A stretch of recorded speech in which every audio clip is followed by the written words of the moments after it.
para de fazer pesquisa para provar que você tá certo. Pesquisa foi feita justamente para você descobrir onde é que você tá errando e melhorar o seu produto.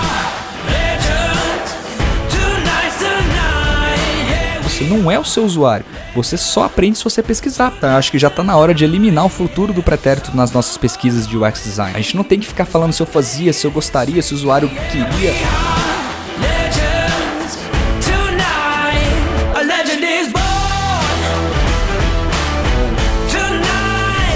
Tem que se basear em fatos e não em opiniões. Seja muito bem-vindo, seja muito bem-vinda a mais um episódio do podcast UX Legends. Aqui eu falo assuntos que vão elevar o nível dos designers iniciantes para cobrirem grandes gaps que existem hoje no mercado em busca de bons profissionais nessa área. Meu nome é Leandro Rezende do canal UX Unicórnio e o tema mitológico de hoje é pesquisas em UX Design. Quais são os principais erros e como você pode evitá-los? Então, o episódio de hoje foi motivado pelo Hackathon UX Unicórnio que está acontecendo exatamente agora. Algumas pessoas passaram por um mês de aprendizados dos cursos de UX Design que eu tenho publicado e vão passar agora por 2 semanas resolvendo um desafio prático, real, sentindo na pele como é realizar pesquisas, como é testar com os usuários. E eles estão exatamente nos 3 primeiros dias agora em um momento para entender os usuários, para entender as jornadas, para entender o que os usuários querem fazer. E aí, esse podcast de hoje é justamente para ajudar eles a entenderem um pouquinho sobre o que fazer e o que não fazer nesse momento de pesquisas com usuários, e eu tô aqui para compartilhar com todos vocês também, aproveitando, para compartilhar alguns desses aprendizados, algumas dessas dicas no podcast UX Legends. Então, vamos lá. Primeira coisa que a gente precisa saber quando a gente for realizar uma pesquisa é quando a gente não deve realizar uma pesquisa. Então, o melhor momento para você não realizar uma pesquisa é quando você tá querendo provar que você tá certo. Muita gente quer realizar pesquisa simplesmente para mostrar, olha só, realmente a minha solução funciona, mas as pesquisas não são exatamente para isso. Os testes de usabilidade também não são exatamente para isso. É justamente para você descobrir as oportunidades de melhoria, onde você pode melhorar, o que você deve fazer diferente para o seu usuário performar melhor. Então evite a todo custo você chegar com a sua ideia de solução ou com o seu protótipo, não precisa nem ser o protótipo, Às vezes você já vai para uma pesquisa de validação com uma ideia de solução e fala para o usuário, olha, eu tive uma ideia, eu vou fazer isso, o que você acha disso? Aí o usuário vai e te fala assim, não vejo muito objetivo, não vejo muito aplicação na minha vida nisso que você está querendo criar. Aí você vai tentar explicar mais, Não, mas é porque você não está enxergando. Você vai conseguir fazer isso. Aí você vai esgoelando o usuário até ele te falar assim, realmente essa ideia é boa. Como que eu não tinha pensado nisso? Não façam isso. Você não vai fazer pesquisas com usuários para eles jogarem purpurina na sua cabeça para você falar, caramba, como eu sou o gênio do UX, como eu consigo criar soluções incríveis. Não é para isso. Você faz as pesquisas justamente para entender o que você pode melhorar dentro do seu produto, o que você pode melhorar no seu negócio, tá? Então a primeira coisa que você não deve fazer é ir para uma pesquisa com o usuário querendo provar que você tá certo. Então, 2 coisas básicas que a gente precisa saber, Quando é que eu vou fazer uma pesquisa de campo, Leandro? Quando você quiser saber quem exatamente são seus usuários e o que eles estão tentando fazer na prática. E quando você vai fazer testes de usabilidade, quando você quiser saber se aquela solução que você desenhou realmente ajuda a resolver o problema dele. Esses são 2 conceitos básicos quando fazer pesquisas com usuários em campo, quando fazer testes de usabilidade. Essa é a grande diferença entre os dois, tá? Tenha sempre na sua cabeça, você não é o seu usuário. Você não sabe tudo, você não é um gênio do UX e empresa nenhuma cobra que você seja o gênio do UX. O que você precisa é saber resolver uma prova com consulta. Você tem que saber fazer as perguntas certas, pesquisar com os usuários, trazer as respostas e implementar no seu produto. Tá? Você não precisa nascer sabendo todas as respostas, as pesquisas estão aí justamente para a gente descobrir as coisas que a gente não sabe. Então para de ficar igual um mané entrando nas reuniões e discutindo opiniões, a coisa mais comum que eu vejo em produtos. Eu já trabalhei em mais de 100 produtos digitais e sempre tem essa discussão, discussão de opiniões. Você chega e fala, não, eu acredito que é isso. E outra pessoa, não, eu acredito que é assim. E a outra pessoa, não, mas eu acho que é isso, eu acho que é aquilo. Isso é muito infrutífero, não adianta, vocês não vão a lugar nenhum criando produtos com base nessas opiniões internas da equipe. Tá? Então, para de discutir opiniões e passem a discutir fatos. Quando você realiza uma boa pesquisa, você vai perguntar para o usuário, o que você fez na semana passada? Como você agiu frente a esse obstáculo na última semana? Como que você ultrapassou esse problema quando você precisou? Quais foram os recursos que você utilizou? Quais foram os apps que você utilizou? Quais sistemas? Enfim, o objetivo é que você entenda na prática como o usuário está tentando resolver um problema hoje.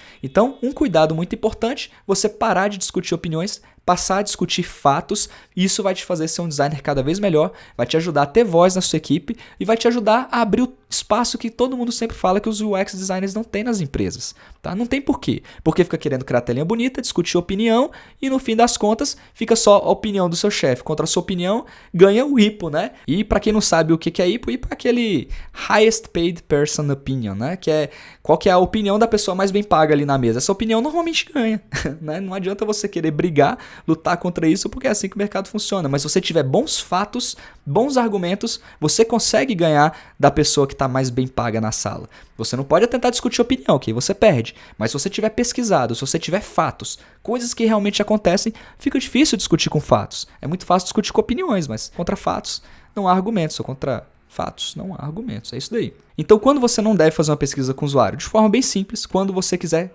provar que você está certo.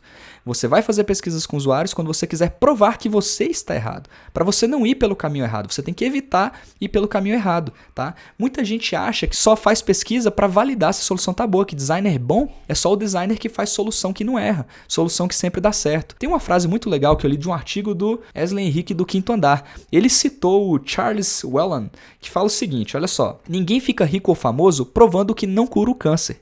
Mas eu vou te dizer uma coisa, você pode até não ficar rico provando que não cura o câncer, mas certamente você vai deixar de gastar muito dinheiro dando remédio em pesquisas para pessoas que estão bebendo ali farinha, não estão bebendo exatamente a medicação que vai ajudar elas a se curarem, elas vão acabar morrendo um dia, só vai ter gastado dinheiro à toa. Então, quanto mais cedo você descobrir que aquele remédio não cura o câncer, mais cedo você deixa de gastar dinheiro com pesquisas em cima dele. Então, provar que não cura o câncer também é importante. Você não fica rico ganhando dinheiro, mas também não fica pobre perdendo todo o dinheiro que você tem.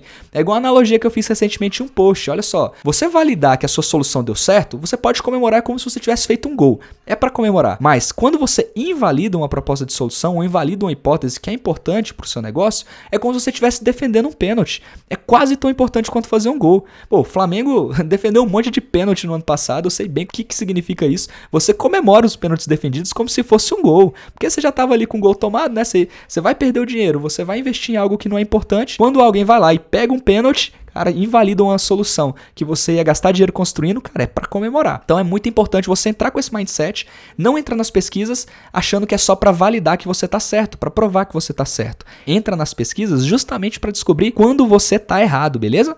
Isso vai ser muito importante pro seu negócio. Beleza, aí você já sabe que você está indo para validar e você pode estar certo ou pode estar errado. Quais são os erros mais comuns que acontecem quando você chega no momento de entrevistar alguém, de fazer uma pesquisa? Primeiro grande erro, falar demais. Você não precisa explicar todo o seu negócio. Quando você está fazendo uma pesquisa, a ideia é você entender como o usuário agiria naquela situação. O que ele faz, o que ele pensa, o que ele sente. Então, ao invés de você ficar explicando, você vai falar ali 5, 10% do tempo da pesquisa e vai deixar o usuário falar.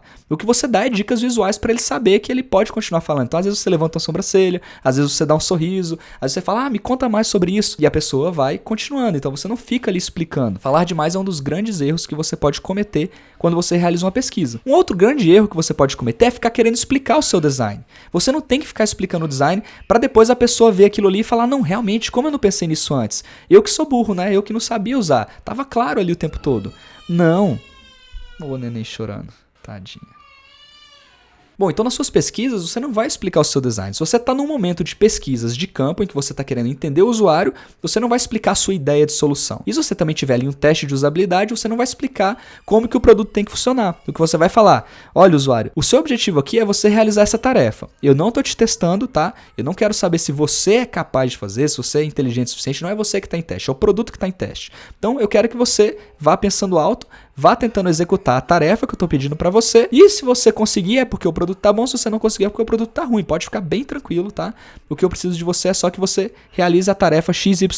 Ó, um outro erro muito comum é você ficar respondendo as dúvidas. Eu não sei se vocês já usaram esse artifício. Eu já usei, talvez inconsciente, talvez conscientemente, um recurso em provas, né? Você chega para o seu professor, você está fazendo a prova, você fala, professor, para essa pergunta, eu tô achando que a resposta não é essa. Eu tô no caminho certo? Aí o professor vai e te fala, sim, você tá no caminho certo. Ou seja, você já descartou que a resposta não era aquela e você vai buscar outra resposta. Então, de alguma forma, você colou ali do professor, né? E a mesma coisa com o teste de usuário. Quando você for fazer pesquisa, quando você for testar com o usuário vai acabar te perguntando alguma coisa e você tem que ter cuidado com o que você vai responder, porque você pode estar influenciando as próximas respostas dele. Então, o ideal é você falar, olha, qualquer pergunta que você me fizer, eu não vou te responder, tá bom? Mas eu quero que você pergunte, eu quero que você questione, que você pense alto, porque eu preciso entender o que você está entendendo e o que você não está entendendo para você completar a tarefa. Isso para teste de usabilidade. Quando a gente fala de pesquisas de campo, pesquisas que você quer validar ideias, suposições e hipóteses, você também tem que ter cuidado o máximo possível para não validar e não fazer o usuário começar a conversar sobre aquilo que você está querendo, né? Se alguém compraria um produto de alimentos saudáveis e você começa a falar sobre a importância da alimentação saudável, sobre a prevenção de doenças, sobre um monte de benefícios, você vai moldar a cabeça dessa pessoa para ela parar de te dar respostas sobre os reais hábitos dela. Às vezes ela acabou de comer uma coxinha e está te falando, não, realmente é muito importante comer só fruta, né? Então você tem que tomar cuidado, muito cuidado com isso. E evite solicitar opiniões e preferências, tá? Nunca pergunte as coisas no futuro do pretérito. Eu vou falar um pouco mais sobre isso. Abaixo o futuro do pretérito. Você não vai perguntar, se você... XYZ, você gostaria de ter uma solução como essa? Você faria isso na sua vida? Você poderia? Sempre que tem esse "e" aí, você tem que tomar cuidado. Tem que se basear em fatos. Você sempre tem que perguntar, da última vez que você enfrentou esse problema, o que você fez?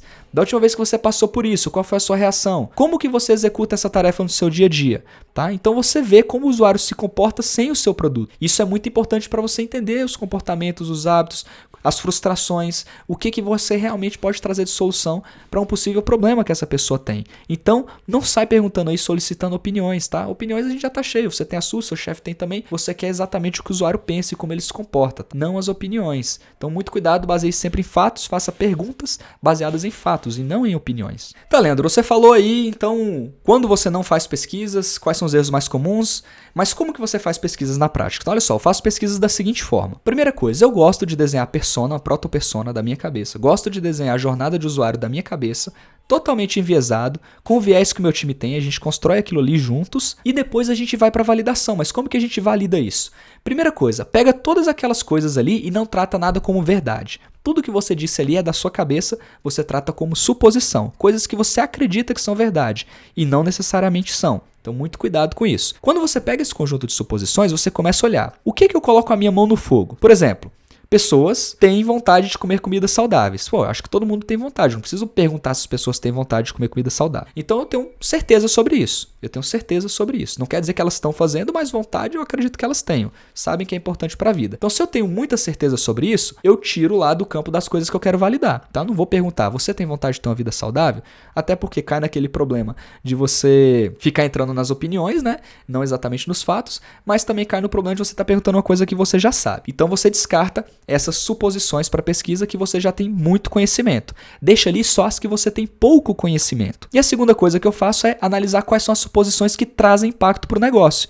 Se eu estou resolvendo um problema médico, por exemplo, de como eu posso fazer consultas de telemedicina com crianças e pediatras, eu não vou perguntar se a pessoa quer ter uma alimentação saudável, tem nada a ver. Às vezes está lá na persona, um dado demográfico, pessoa trabalha com bijuterias. Tem nada a ver com, eu vou validar se a pessoa realmente trabalha com bijuterias? Enfim, eu não quero validar, tá, que aí poderia ter até um aprendizado em relação a pessoa ser autônoma ou não e qual é a relação do trabalho com o uso da telemedicina e com o conhecimento de tecnologia, tá? Mas vamos tentar manter mais simples. Você não vai perguntar coisas que não geram impacto para o negócio. Então é fácil, é só você desenhar uma matrizinha, você desenha uma matriz de coisas que você tem conhecimento e que você não tem muito conhecimento e que geram pouco impacto ou muito impacto para o negócio. E coloca ali as suas suposições, tá? Então o importante aqui é você fazer o quê? Você pesquisar, você validar sobre as... Oi, filhinha. Papai. Amor, eu tô gravando agora. Você papou? Eu ainda não papei, tá bom? Não? Não papei. Você já papou? Não. Também não? Você papou? Não, a gente vai papar já, combinado? Dá um oi, pessoal. Dá um oi. Cadê? Ali, tá ali, ó. Oi, pessoal. Oi, pessoal. É porque não tem ninguém. Só que eles estão ouvindo o podcast. Então o importante é você pesquisar, você validar sobre as coisas que geram muito impacto para o negócio e que você ainda não conhece. Uma vez que você tem essa lista de suposições na mão, esse é o momento de você começar a criar suas perguntas. Então você não vai ficar perguntando qual é que é a sua idade, sua faixa etária, o dia que você nasceu, um monte de coisa redundante, né? Ou que não são necessárias para o negócio, né? Qual é o seu gênero, qual é o seu sexo. Você, às vezes, não precisa perguntar essas coisas que não geram impacto para o negócio para você perguntar as coisas que realmente importam, tá?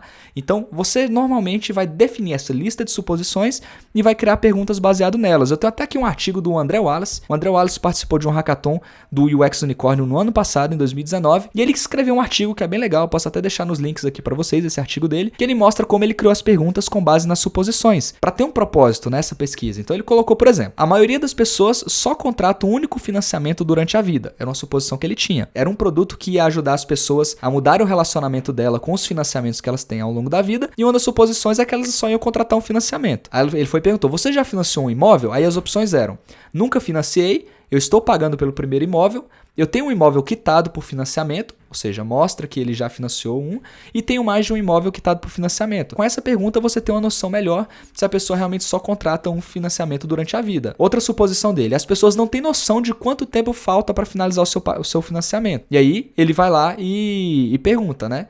Em que fase do financiamento você está? Ainda estou contratando, já paguei menos de 50% do financiamento, já paguei até 50%, já paguei mais de 50% ou todo o financiamento e não sei dizer. Para verificar se as pessoas têm uma noção, se ela está no começo, se está no final, está na metade. Com essa pergunta ela tem uma noção. Agora se você perguntar, você tem noção de quanto tempo falta para o seu financiamento? Às vezes a pessoa vai te responder uma coisa que não é realmente a verdadeira. Se ela marcar mais ou menos onde ela está, ela tem uma noção. Ele não quer saber exatamente se a pessoa sabe exatamente quantos meses ela já pagou, mas ele quer saber se ela tem uma noção de como está o progresso. E aí ele consegue validar isso, tá? Então essa é uma forma que eu gosto de pesquisar, que eu sempre passo para frente para os meus alunos, para você primeiro desenhar ali as suposições que você tem, priorizar as que você tem menos conhecimento e geram de fato impacto para o negócio e criar uma pergunta para cada suposição, tá? Para você, não necessariamente uma pergunta para cada suposição, mas pelo menos cada pergunta tem uma suposição por trás para garantir que você está gerando aprendizados de verdade que vão ajudar o seu negócio. Essa é uma dica simples, mas por trás dela tem algo muito importante, que é o seguinte: muitas pessoas começam a pesquisa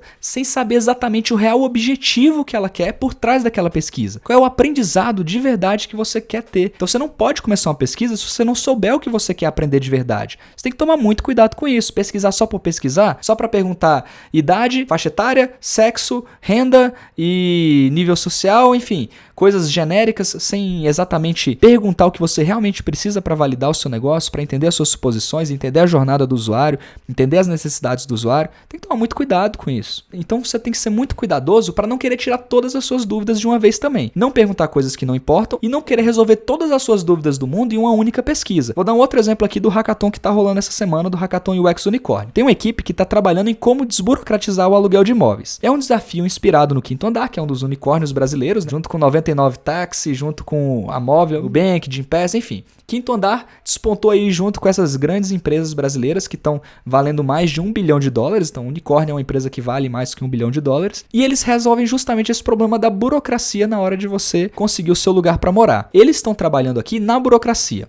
Adianta ficar validando perguntas sobre por que a pessoa aluga e não compra imóvel, se ela tem dinheiro para financiar, por que ela não financia. Enfim, as perguntas precisam ser em relação à burocracia, em relação à jornada que a pessoa tem depois que ela escolheu o imóvel e como é que ela vai atrás das documentações, como é que ela vai atrás das garantias, dos fiadores, como é que assina os contratos, o que tem de dificuldades aí nesse meio do caminho. Quem já alugou um apartamento, quem já comprou um apartamento ou uma casa, sabe o trabalho que dá, todos os trâmites que acontecem ali no meio. Então, quando o Quinto Andar vem desburocratizando isso, achou uma grande oportunidade de negócio e tá aí, empresa bilionária, Unicórnio, né? Então eles estão trabalhando exatamente como otimizar a redução dessa burocracia. Então você tem que ter muito cuidado para não pesquisar qualquer coisa, querer aprender tudo sobre aluguel de imóveis e até, tem financiamento que é saque, price, não sei o quê, sendo que o objetivo é outro, é bem focado ali na burocracia. Então se você tiver um objetivo claro, se você tiver um contexto claro para você trabalhar, vai ficar muito mais fácil de você fazer sua pesquisa e de gerar aprendizados. Não ter um objetivo é um grande erro, e outro grande erro é você não saber quem é o seu real público-alvo, quem você vai pesquisar, com quem você pode conversar. Então um dos outros grupos que estão trabalhando aí no desafio do Hackathon UX Unicórnio nessa semana está trabalhando com a telemedicina para pediatria, oportunidades para você facilitar as consultas e facilitar a vida dos papais e das mamães sem precisar ir no hospital. Quais são as oportunidades que tem aí? O Conselho Federal de Medicina está discutindo isso, acho que chegaram a aprovar e depois caiu ali uma nova regulamentação, mas eu sei que está em discussão e isso vai se tornar uma realidade. Então, mais uma oportunidade que o pessoal está trabalhando. Eu mesmo pergunto tudo para minha pediatra dos meus filhos, na verdade, pergunto tudo por WhatsApp. Eu sei que nem pode, ela nem podia estar respondendo ali, o conselho não deixa você fazer atendimento online, mas poxa, quando começa a tossir à noite, quando cai da cama, quando come Vic Vaporub, Quem tem filho sabe, né? O seu grande trabalho quando você é pai é você não deixar o seu filho se matar. E quando tem 2, então, aí é não deixar o pequenininho se matar e nem o mais velho matar o mais novo, basicamente. Então, sempre acontece essas coisas aí, de querer pular da cama, de machucar, enfim. Você vai, ou de tossir, ou de ficar doente, você vai querer conversar com o seu médico e não vai querer levar no hospital também, porque se você for levar lá no hospital, tô explicando a solução, né, da telemedicina, benefícios da telemedicina. Você leva no hospital, o filho pode voltar doente, não tava doente e volta doente porque foi no hospital. Então, enfim, só tô falando isso pra explicar por que a galera tá trabalhando ali com medicina, é uma grande oportunidade de mercado que tá rolando aí esse ano. Até engraçado porque o Conselho de Medicina, né, ele proibia a telemedicina ou ainda proíbe. Tá nesse vai não vai, né? Como eu falei. Adianta ficar proibindo essas coisas? É igual a briga do Uber, do táxi, né? É igual a briga do designer com o sobrinho, tá? Se você é bom o suficiente, é só você fazer um trabalho cada vez melhor que o sobrinho não vai ter espaço. Agora, se você é tão bom quanto o sobrinho e o sobrinho tá cobrando mais barato, pô, que a pessoa vai lá contratar o sobrinho. Tem mais é que contratar o sobrinho mesmo. Você tem que mostrar que você é melhor pra você ter um valor maior, né? É o mesmo lance, táxi. Então, se você reclama aí do sobrinho, você reclama que as pessoas não valorizam o design, que tem gente que cobra mais barato, cara, é porque você ainda não aprendeu a demonstrar o seu valor. Então, cuidado com isso. Se você demonstrar o seu valor, aí as pessoas vão saber exatamente por que tem que contratar você e não o sobrinho, tá? Mas é só um parênteses aqui. Então vamos lá, a gente estava falando sobre a importância de você definir corretamente o seu público-alvo. Então na telemedicina, por exemplo, você pode cair no erro mais primitivo de todos, que é pegar a sua pesquisa e veicular em um grupo de designers. Vai perguntar lá no grupo de UX Researchers, no grupo de UX UI Designers, de vagas para o X, se alguém pode responder a sua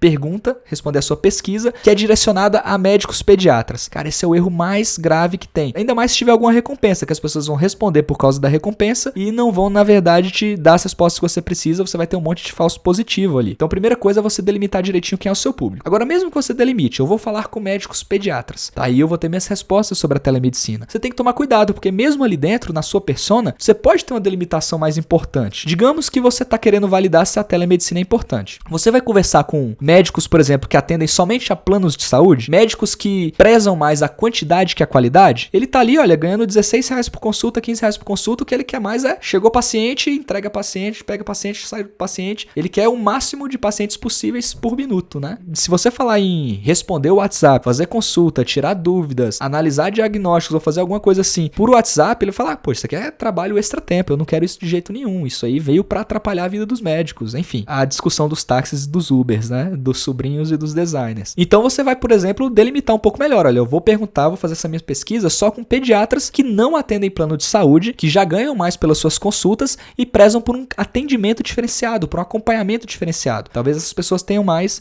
conexão com a telemedicina. E aí você vai fazer sua pesquisa com esses potenciais usuários. Você nem sempre precisa agradar todo mundo, né? Não quer dizer que o seu produto de atendimento para pediatras vai servir para qualquer faixa, para qualquer tipo de médico. Então você delimita direitinho o seu público, delimita direitinho o objetivo que você quer aprender e aí você consegue gerar resultados melhores nas suas pesquisas, né? Então, assim, a gente já sabe quando não fazer pesquisas, quando fazer pesquisas, e se a minha empresa não quiser fazer pesquisas? Se minha empresa diz que não tem orçamento para fazer pesquisa, não vê valor em realizar pesquisas. Uma das formas que você tem para conseguir fazer as pesquisas acontecerem no seu produto, se você está em cargos de liderança, delimitar pessoas específicas para fazerem algumas coisas ou em horários determinados, ou você estabelecer uma periodicidade mínima. Eu vou dar um exemplo. Você ainda não faz pesquisa, tá? Você está no meio de um sprint, naquela correria. Você não vai parar o seu tempo para fazer um teste com o usuário. Agora, se tiver combinado com o time que todas as semanas vai ter pelo menos um teste com o usuário, toda quarta-feira, 4 horas vai ter um teste com o usuário. Você consegue realizar e não vai doer tanto. Ou você pode combinar de uma pessoa ficar por conta de tirar 2 horas por dia só para trabalhar com pesquisas, análise de dados. Ou você pode ir para subir um nível, ter uma pessoa com dedicação exclusiva, contratar um UX Researcher para fazer esse trabalho. Quanto mais você investe, melhor vai ser para o seu negócio. Mas você pode ir escalando isso aos pouquinhos. O importante é você criar um hábito de realizar pesquisas. Eu tenho até um exemplo bem legal.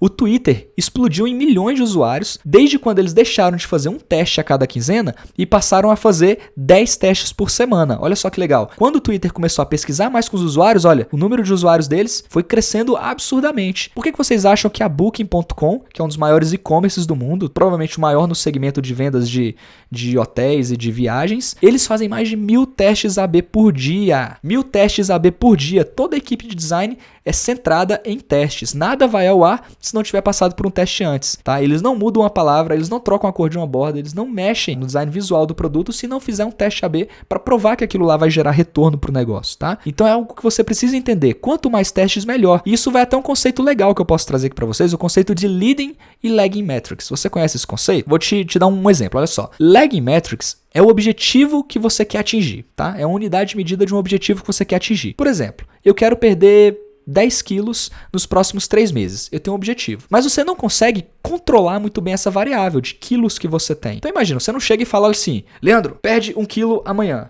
Cara, você não consegue controlar a quantidade de quilos que você perde. Então você tem que fazer uma série de coisas e a consequência dessas coisas vai ser os quilos que você vai perder. Aí você vem para as leading metrics. As métricas do tipo leading são as métricas e as coisas que você faz que te ajudam a chegar naquele objetivo maior, que são as lagging metrics. As leading metrics você consegue controlar. Então, por exemplo, você tem lá a quantidade de calorias que você precisa ingerir por dia e você tem quantidade de exercício físico que você faz. Se você vai mexendo nas calorias que você perde e que você ganha, concorda que você vai fazer a variação do seu peso acontecer? Então, o leading metrics você consegue controlar. Quantidade de exercícios, quantidade de calorias. Os testes com usuários são exatamente a mesma coisa. Se você tem uma meta, se você faz mais testes, você tem uma periodicidade maior de pesquisas com usuários, eles funcionam como um leading metric. Você está mexendo em uma variável que você controla, que é a quantidade de testes que você faz, e os aprendizados vão ser tantos que vão acabar gerando uma lag metric lá. Você vai melhorar uma parte do seu produto. E variando o quê? A quantidade de testes que você faz por semana. Então, quanto mais testes você faz, melhor é para o crescimento do seu produto. Fica com isso na cabeça. Teste é igual contar caloria. É muito importante você colocar isso no seu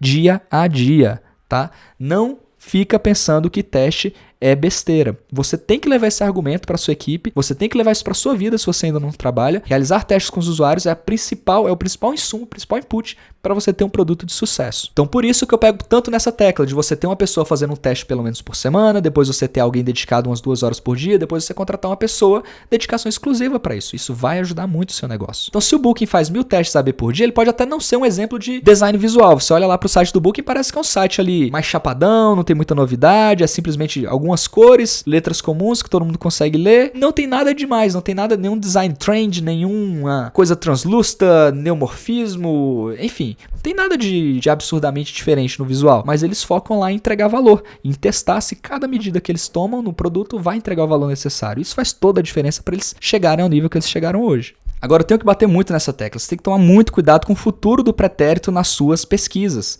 tá? Nunca pergunta ia, você faria, você gostaria. O futuro do pretérito atrapalha muito mais do que ajuda, porque as pessoas projetam a vida perfeita que elas gostariam de ter e não te falam exatamente como elas se comportam e como elas agem. Então, tente sempre se basear em fatos, tá? Já falamos sobre isso, preciso frisar. Baseie sempre em fatos e não nas opiniões. Então, pergunte como você fez isso da última vez que você precisava, como você realizou essa atividade. Então, é muito importante que vocês não negligenciem isso, não fiquem fazendo perguntas se o usuário faria alguma coisa em determinada situação. Pergunte como ele agiu da última vez que ele passou pelo problema. Isso vai fazer toda a diferença nas suas pesquisas. Então, grava isso, tá? Não ao futuro do pretérito nas pesquisas. Mas, Leandro, cara, eu até já tentei.